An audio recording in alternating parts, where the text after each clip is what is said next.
بسم اللہ الرحمن الرحیم۔ السلام علیکم دوستو، دنیا بھر کی خبروں میں آج آپ سنیں گے، لیکن اس سے پہلے اگر ہو سکے تو لائک اور سبسکرائب کا بٹن ضرور دبا لیں۔ شکریہ۔ ایران نے ان بیانات کو فضول اور کھلی مداخلت قرار دیا ہے اور کہا ہے کہ امریکی حکام اس طرح کے بے جا بیانات سے باز نہیں آئیں گے، اور ایرانی عوام ماضی کی طرح پولنگ میں اپنے مؤثر اور پرجوش شرکت سے اس طرح کی مداخلت پسندانہ بیانات کا منہ توڑ جواب دیا ہے۔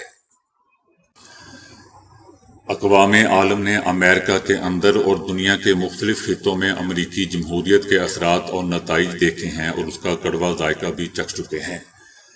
مثال کے طور پر مقبوضہ فلسطین میں امریکی جمہوریت اور انسانی حقوق کی پیداوار ایسے جرائم پیشہ لوگ ہیں جو غاصبانہ قبضہ، نسل پرستی، جنگ اور خون ریزی اور تخریب کاری کی کارروائیوں میں بدنام زمانہ ہیں۔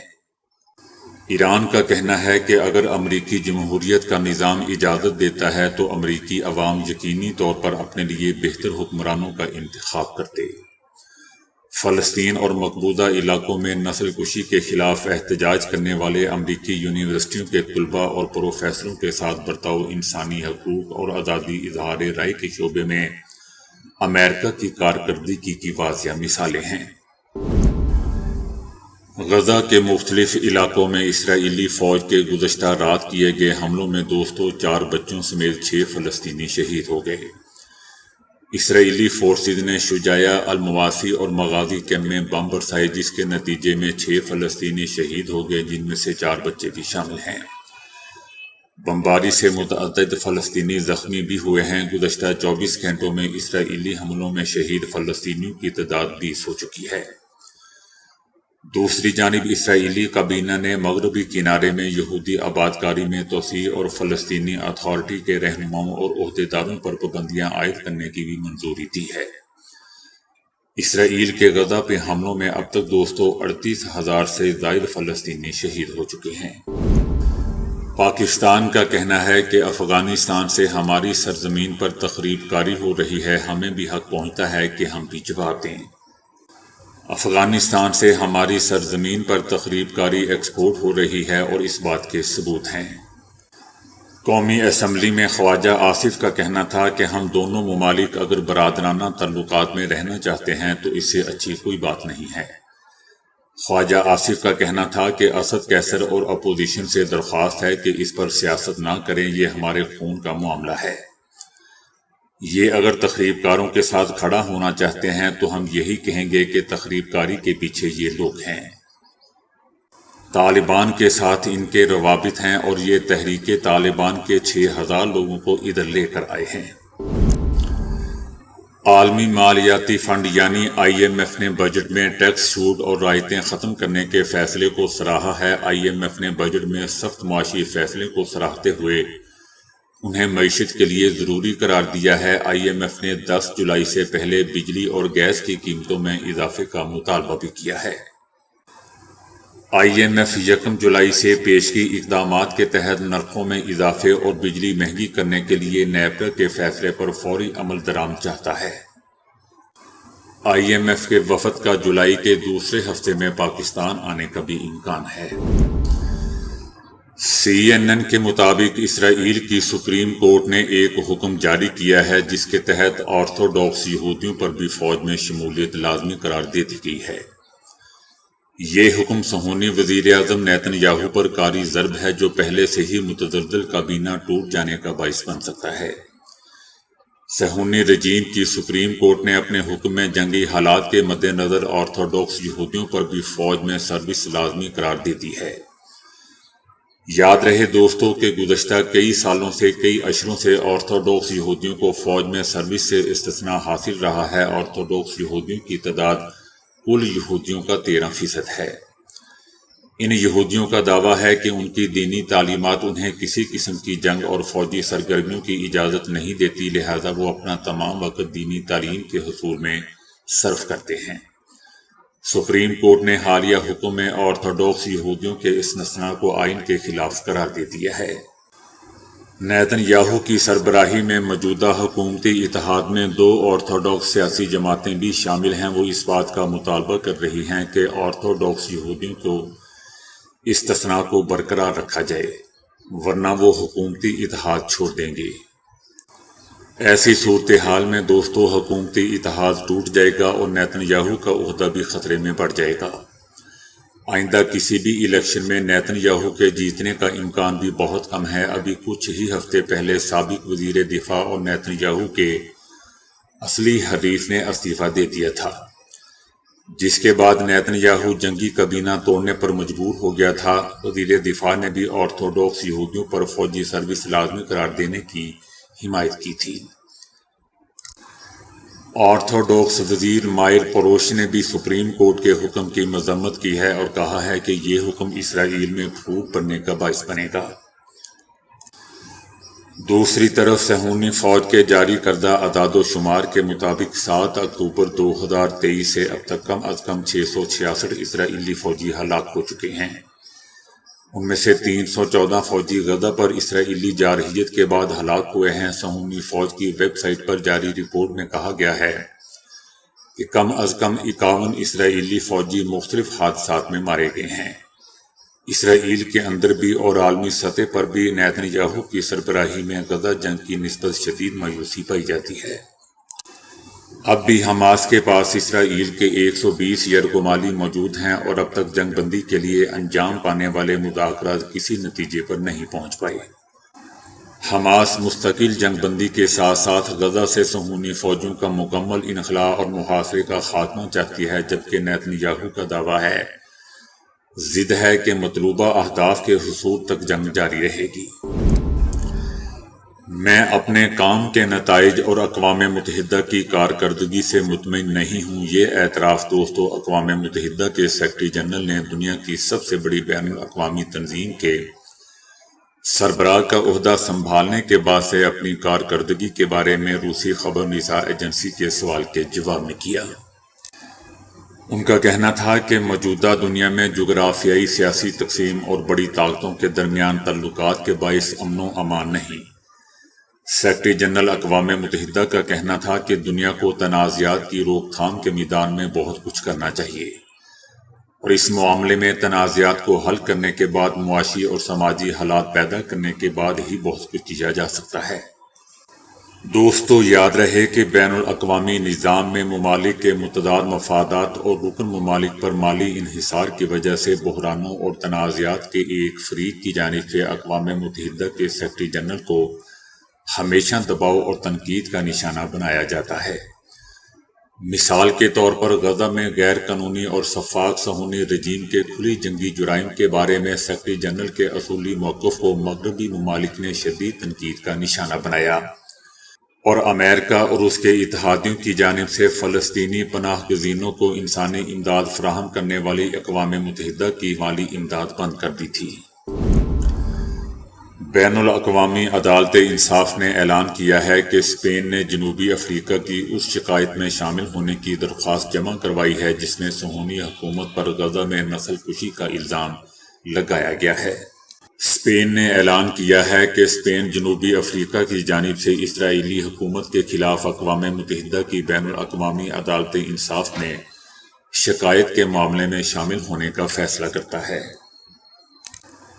بین الاقوامی عدالت انصاف نے اس سے پہلے رفح میں صہیونی حکومت کی فوجی کارروائیوں کو فوری طور پر روکنے کے حق میں 13 اور مخالفت میں 2 ووٹوں سے فیصلہ جاری کیا تھا اور غزہ میں انسانی امداد کی تسہیل کے لیے رفح کراسنگ کو دوبارہ کھولنے کا مطالبہ کیا تھا۔ جو بائیڈن حکومت نے حماس اور صہیونی حکومت کے درمیان دوریاں کم کرنے کے لیے جنگ بندی کی تجویز کے بعض حصوں کے سلسلے میں اپنا لہجہ تبدیل کر لیا ہے۔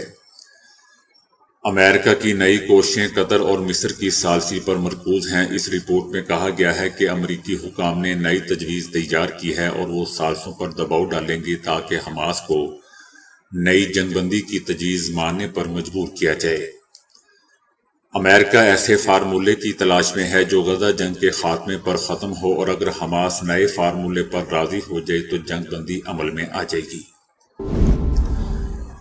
افغانستان نے کہا ہے کہ سرحد پار حملے کی صورت میں نتائج کی ذمہ داری پاکستان پر عائد ہوگی۔ کوئی بھی کسی بھی جواز کے تحت ہماری سرحد کی خلاف ورزی کرے گا تو نتائج کا ذمہ دار وہ خود بھی ہوگا۔ افغانستان کا مزید کہنا تھا کہ پاکستان کی قیادت کے لیے ضروری ہے کہ وہ کسی کو بھی حساس معاملات پر حساس بیانات جاری کرنے کی اجازت نہ دے۔ اپنی سرزمین کو کسی اور ملک کے خلاف استعمال کی اجازت نہ دینا افغانستان کا اصولی موقف ہے۔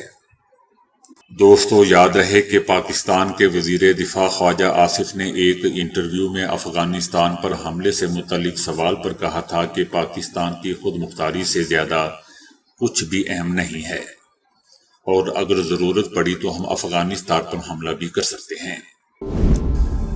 عمران خان نے پارٹی میں دھڑے بندی اور فارورڈ بلاک سے متعلق خبروں کا نوٹس لیتے ہوئے ملوث ارکان کے نام مانگ لیے۔